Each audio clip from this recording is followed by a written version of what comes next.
অর্থনৈতিক সংস্কার থেকে সরে দাঁড়ালে তা দেশের অর্থনীতির জন্য আত্মঘাতী সিদ্ধান্ত হবে বলে মন্তব্য করেছেন পলিসি রিসার্চ ইনস্টিটিউট PRI এর প্রধান অর্থনীতিবিদ ডক্টর আশিকুর রহমান। 23 এপ্রিল রাজধানীর বনানীতে অবস্থিত PRI অফিসে আয়োজিত পরিবর্তনশীল বাণিজ্য ও প্রবৃদ্ধির বৈশ্বিক প্রেক্ষাপট নিয়ে মাসিক অর্থনৈতিক পর্যালোচনা অনুষ্ঠানে এ মন্তব্য করেন তিনি।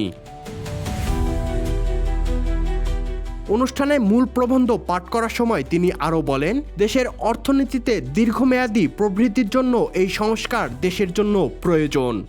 আমরা যদি অর্থনৈতিক সংস্কার থেকে সরে দাঁড়াই, সেটা অর্থনৈতিকভাবে একটি আত্মঘাতী সিদ্ধান্ত হবে। কারণ এই অর্থনৈতিক সংস্কারকে IMF এর দাবি হিসেবে দেখা ভুল হবে। এটা আমাদের অভ্যন্তরীণ অর্থনীতির গুরুত্ব এবং দীর্ঘমেয়াদী প্রবৃদ্ধির নিশ্চয়তার জন্য এই অর্থনৈতিক সংস্কারগুলো আমাদের নিজেদেরই প্রয়োজন। তাই we must C this economic reform as national economic imperative, এবং আশা করি অর্থনৈতিক সংস্কারের ব্যাপারে আমাদের অবস্থান ইতিবাচক হবে।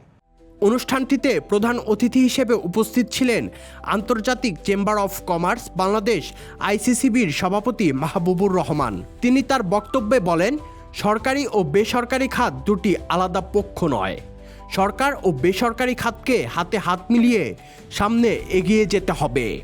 সরকার এবং এই বেসরকারি খাত কিন্তু পরস্পর বিরোধী বা দুটা পক্ষ নয়।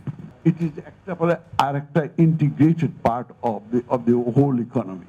সো দেয়ারফর আমি যেটা মনে করি যে সরকার এবং বেসরকারি খাত একসাথে এক হাতে হাতে মিলিয়ে সামনে এগোতে হবে। এবং বর্তমান সরকার যেহেতু 2/3 মেজরিটি নিয়ে নতুন এত বছরের মানে সন্দেহ এবং সন্দিহান অবস্থা থেকে আমরা বেরিয়ে এসেছি, তো অতএব এই সরকার they should work together hand in hand with the private sector in the days and years to come. অনুষ্ঠানে বক্তারা আরও বলেন, অর্থনৈতিক সংস্কারের জায়গা থেকে ফেরত আসার সুযোগ নেই। সংস্কার নিয়ে সরকারকে কঠোর বার্তা দিতে হবে অর্থনীতিবিদ ও ব্যবসায়ীদের, এমনটাই বলছেন বক্তারা। Sadman Shaon, the financial express.